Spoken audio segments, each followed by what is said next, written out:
नमस्कार दोस्तों, इस वक्त की तमाम बेहद बड़ी खबरें, मुख्य समाचार सामने निकल के आ रहे हैं दोस्तों, जहां पर एक एक करके चलेंगे। सभी बड़ी खबरें आप तक आगे इसी वीडियो के माध्यम से पहुंचाएंगे, जहां पर दोस्तों जानेंगे कि इंडिया गठबंधन के कई सांसद सस्पेंड होते ही एकजुट हुआ है पूरा विपक्ष। जी हां दोस्तों, कई सांसदों ने संसद में ही जमाया डेरा, राहुल गांधी और सोनिया गांधी का भी मिला है साथ। तो वहीं जानेंगे कि सुप्रीम कोर्ट में याचिकाओं के बीच केंद्र ने चुनाव आयोग को दे दिया है सुरक्षा कवच, सीजीआई भी ना कर पाए कार्रवाई, इसलिए ऐसा बिल पास करवा लिया है विपक्ष हमलावर। और वहीं दोस्तों जानेंगे कि राजस्थान में शपथ के बीच एक सीट पर वोटिंग की तारीख का ऐलान हुआ है। इसके साथ ही दोस्तों खबर में बताएंगे विस्तार से, जहां पर इंडिया गठबंधन से डरी है बीजेपी, मोदी के गढ़ में रैली की नहीं दी गई है इजाजत।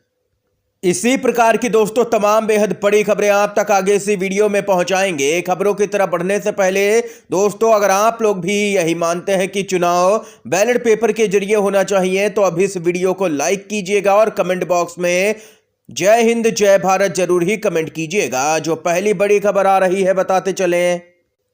राज्यसभा में भी विधेयक पारित हो गया है, चुनाव आयुक्तों का दर्जा रहेगा सुप्रीम कोर्ट जजों के समान। विपक्षी दलों और पूर्व मुख्य चुनाव आयुक्तों के विरोध के बाद अब मुख्य चुनाव आयुक्त और अन्य चुनाव आयुक्तों का दर्जा सुप्रीम कोर्ट के जजों के बराबर ही रहेगा, लेकिन इनकी नियुक्ति प्रक्रिया यहां पर पूरी तरह से केंद्र के हाथों में ही रहेगी। इसके साथ ही उनके खिलाफ चुनाव आयोग में रहने के दौरान किए गए किसी भी काम के लिए मुकदमा भी नहीं चलाया जा सकेगा। यहां पर इस लाइन पर गौर कीजिएगा दोस्तों, चुनाव आयुक्तों पर अब यहां पर उनके द्वारा किए गए कार्यों पर कोई भी मुकदमा नहीं चलाया जा सकता है। सरकार की ओर से लाए गए इन संशोधनों के साथ ही राज्यसभा में यह बिल पास हो गया है और वहीं अब यहां पर हंगामा हो रहा है। जी हां दोस्तों, इस बिल के पास होने के बाद विपक्ष का कहना है कि लोकतंत्र पूरी तरीके से खत्म हो चुका है देश के अंदर। पूरे मामले पर विपक्ष ने यहां पर कहा है कि इस बिल के बाद यह सिद्ध होता है कि तानाशाह ईवीएम में सेटिंग करके चुनाव जीत रहे हैं। जो केस चुनाव आयोग ईवीएम के खिलाफ सुप्रीम कोर्ट में जाएंगे, उनकी सुनवाई सुप्रीम कोर्ट भी नहीं कर सकता है। इसका अर्थ है कि अब भाजपाई भी यहां पर जान चुके हैं कि ये लोग यहां पर बेनकाब हो गए हैं और वहीं अब विरोधी दलों को अपने हिसाब से हराने जिताने का खेल यहां पर बीजेपी कर सकती है। आसानी से मन चाहे व्यक्ति को यहां पर चुनाव आयुक्त और मुख्य चुनाव आयुक्त बनाया जा सकता है और फिर अगर जो यहां पर कार्य करेंगे वे मुख्य चुनाव आयुक्त या चुनाव आयुक्त, फिर उन पर मुकदमा भी नहीं चलाया जा सकता है। यानी कि अब केंद्र सरकार पूरी तरह से चुनाव आयोग पर कंट्रोल करती हुई नजर आ रही है। दोस्तों अपनी राय भी कमेंट बॉक्स में जरूर ही बताइएगा। अगली जो अपडेट आ रही है बेहद ही चौंकाने वाली है दोस्तों खबर। संसद में सुरक्षा चूक पर महाहंगामा, इंडिया गठबंधन के 13 सांसद निलंबित किए गए और वहीं निलंबित सांसदों ने संसद परिसर में जमाया डेरा, विशेषाधिकार समिति के पास में भेजा गया है डेरेक ओब्रायन का मामला। इसके साथ ही कांग्रेस ने विपक्षी सांसदों के निलंबन पर सरकार की आलोचना की है और कहा है कि यह लोकतंत्र की हत्या है। बीजेपी सरकार ने संसद को बना दिया है रबर स्टैंप। इतना ही नहीं, बड़ा खुलासा भी यहां पर हो चुका है।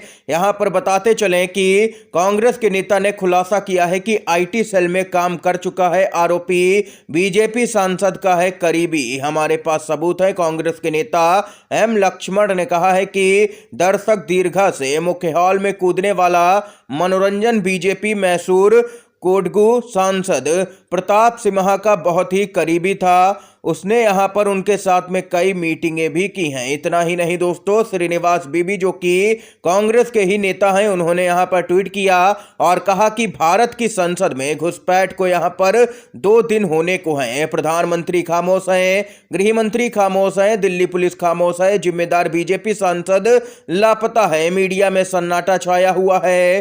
करारा जवाब के तौर पर यहां पर विपक्षी सांसदों को निलंबित कर दिया गया है।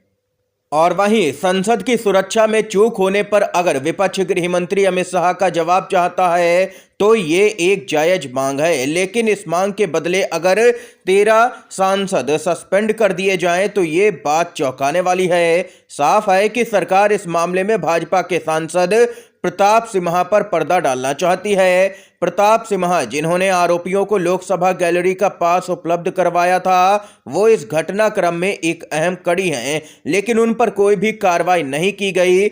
उल्टा विपक्षी सांसदों को ही यहां पर सस्पेंड कर दिया गया है, जिसके बाद सभी सांसदों ने यहां पर जोरदार प्रदर्शन किया है। और वहीं सोशल मीडिया पर लोग तंज कस रहे हैं कि पूरे विपक्ष को एक साथ सस्पेंड कर देना चाहिए। इन लोगों की आखिर जरूरत ही क्या है, ये यहां पर लोगों ने तंज भी कसा है दोस्तों पूरे मामले में। इसके साथ ही एक और बड़ी खबर की तरफ बढ़ते हैं।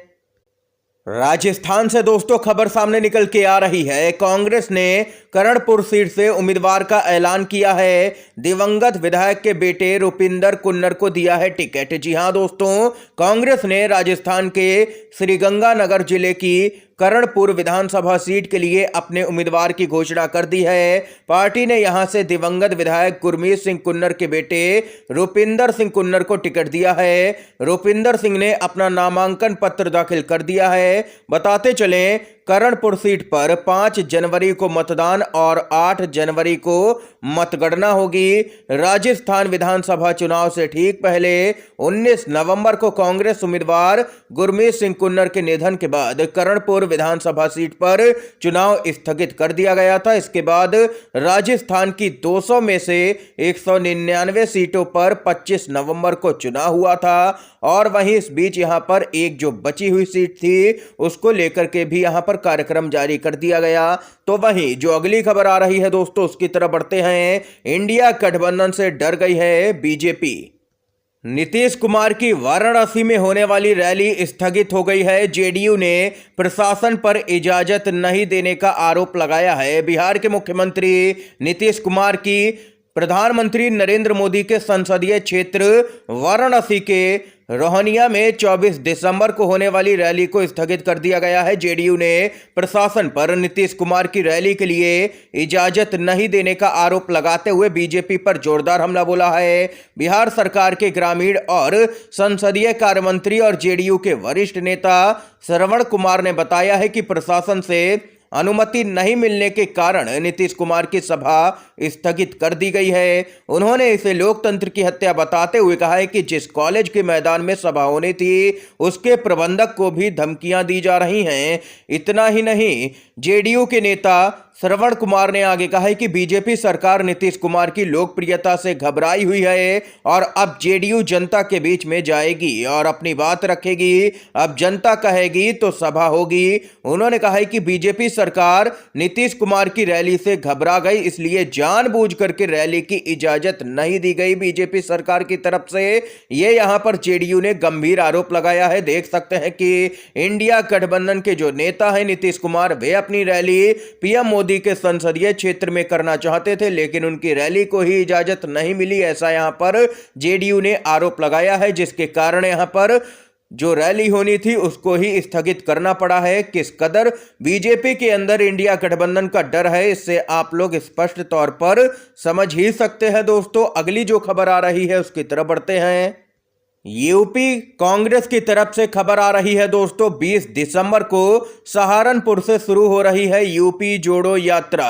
मोहब्बत की बात अब यूपी के साथ कांग्रेस पार्टी ने ट्वीट किया है। दोस्तों देश के अंदर राहुल गांधी ने भारत जोड़ो यात्रा की थी और लोकसभा चुनाव से पहले अब कांग्रेस यूपी के अंदर यूपी जोड़ो यात्रा करने जा रही है। 20 दिसंबर से ये यात्रा शुरू हो रही है। इस समय की दोस्तों आज की तमाम बेहद बड़ी खबरें, मुख्य समाचार थे जो हमने आप लोगों तक पहुंचाए। अगर आप लोगों को दोस्तों ये वीडियो पसंद आया हो तो अभी इस वीडियो को लाइक कीजिएगा, ज्यादा से ज्यादा इन खबरों को, मुख्य समाचारों को शेयर कीजिएगा अपने सभी दोस्तों में, और चैनल पर नए हैं तो दोस्तों चैनल को जरूर ही सब्सक्राइब कीजिएगा।